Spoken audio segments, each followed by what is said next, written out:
La Chine pose les bases d'une nouvelle course vers l'espace avec les États-Unis. La Chine a envoyé avec succès une nouvelle équipe d'astronautes dans sa station spatiale Tiangong. Une réalisation importante qui marque non seulement le premier transfert d'équipage en orbite du pays, mais peut-être aussi le début d'une occupation continue de la station. Ce rendez-vous, dans l'espace, marque une étape importante dans le programme spatial chinois, qui progresse rapidement et vise à rattraper et à dépasser les États-Unis en tant que puissance dominante dans l'espace. Rejoignez-nous pour en savoir plus sur cette opération. Et assurez-vous d'aimer cette vidéo et de vous abonner à notre chaîne pour plus de contenu similaire. L'équipage de 3 personnes est arrivé à la station spatiale à bord d'un vaisseau spatial Shenzhou 15 pour prendre la relève de 3 collègues qui étaient arrivés en juin dernier. La nouvelle équipe restera pendant 6 mois et se concentrera sur l'installation d'équipements autour de la station qui vient d'être achevée et qui accueillera diverses expériences en gravité quasi nulle. Elle deviendra ainsi le deuxième avant-poste spatial habité en permanence, après la Station spatiale internationale dirigée par la NASA. La station Tiangong devrait fonctionner pendant une dizaine d'années, en orbite terrestre basse, tandis que l'ISS devrait terminer ses opérations en 2030. Si ce succès a donné à la nation chinoise des raisons de se réjouir, alors qu'elle est aux prises avec les blocages et les protestations de Covid-19, les États-Unis et d'autres pays s'inquiètent des implications de sécurité de l'ambitieux programme spatial de la Chine. Pékin s'efforce d'égaler ou de dépasser les capacités américaines dans l'espace, afin de profiter des avantages militaires, économiques et de prestige que Washington a tirés de son leadership dans l'espace, a déclaré la communauté du renseignement américaine dans le rapport d'évaluation des menaces cette année. Mais à quel point le programme spatial chinois est-il avancé? Le programme chinois a débuté à la fin des années 50 et le pays a lancé son premier satellite en 1970, à l'aide de la fusée Long March 1. Le programme a longtemps été lié à l'armée, la série de fusées Long March étant étroitement liée aux efforts de Pékin pour développer des missiles balistiques intercontinentaux. La Chine ne fait pas exception en accordant un rôle aux militaires dans l'espace. Mais contrairement aux États-Unis et à ses partenaires, l'administration spatiale chinoise, la principale agence spatiale civile du pays, est fortement influencée par l'armée populaire de libération. Pour accélérer le développement du programme, la Chine s'est également appuyée sur des technologies réalisées dans d'autres pays, notamment en Russie, dans le domaine des vols spatiaux habités, a déclaré Pablo de León, président du département des études spatiales de l'Université du Dakota du Nord. Monsieur de León a notamment souligné les similitudes entre les combinaisons spatiales et les véhicules de rentrée russes et chinois. Au cours des dernières décennies, le programme chinois s'est développé à un rythme incroyablement rapide. Pékin investissant massivement pour faire du pays une puissance spatiale complète, juste derrière les États-Unis en termes de réalisation et de capacité. L'objectif global est de faire de la Chine un pays leader mondial en matière d'équipement et de technologies spatiaux, d'ici à 2045 selon les médias d'État chinois. Le programme spatial chinois s'est développé à pas de géant, a déclaré James Head, professeur à l'université Brown, en soulignant les réalisations du pays en matière d'exploration humaine et robotique, ainsi qu'une série de succès sur la Lune et sur Mars. La Chine, qui a construit sa propre station spatiale en moins de 2 ans, dispose désormais d'un système de navigation indépendant et de la capacité d'accueillir des humains en orbite terrestre basse. Elle a également lancé plus de satellites l'année dernière que toute autre nation. Dans les mois à venir, Pékin prévoit de lancer le télescope spatial Shuntian, qui aurait un champ de vision 300 à 350 fois supérieur à celui du télescope spatial Hubble de la NASA. Un programme ambitieux. Au début de l'année, Pékin a annoncé un livre blanc décrivant ses plans pour la science, l'exploration, la technologie et la propulsion spatiale au cours des 5 prochaines années, tout en déclarant que l'industrie spatiale du pays sert la stratégie nationale globale.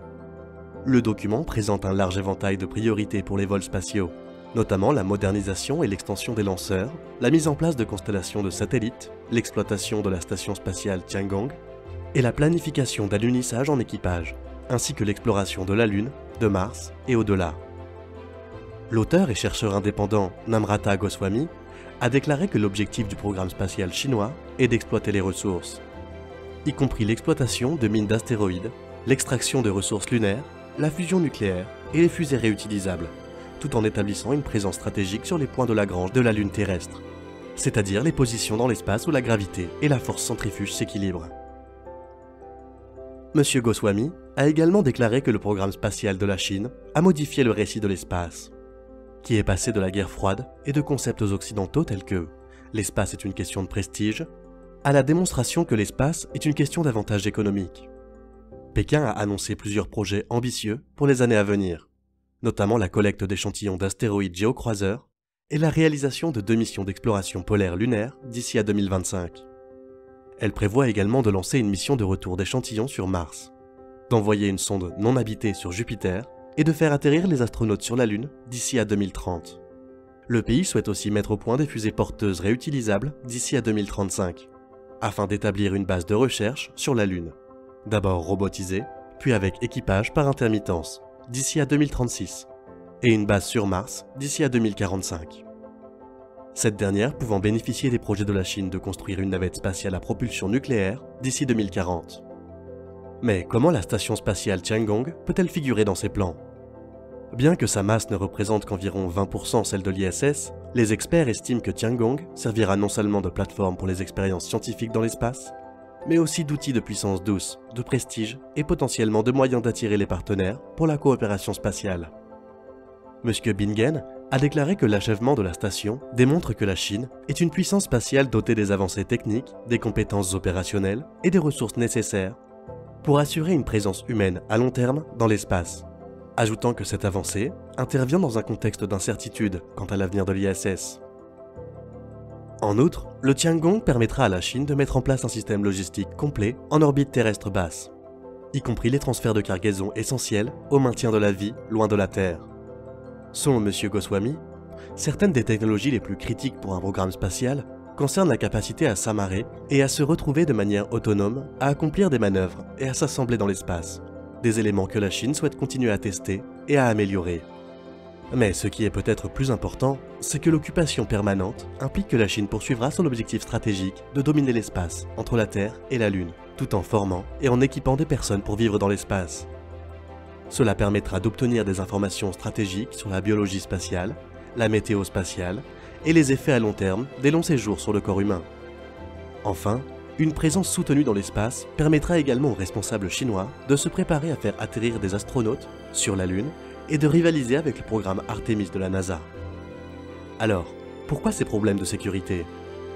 Bien que Pékin insiste sur le fait qu'elle compte utiliser l'espace à des fins pacifiques et pour des réalisations scientifiques, l'émergence d'une Chine non démocratique et autocratique en tant que puissance spatiale est considérée comme un risque potentiel pour la sécurité des autres pays, notamment en raison de la nature à double usage des technologies spatiales en cours de développement et de la prédominance de l'APL dans l'industrie spatiale nationale et du manque de transparence de Pékin.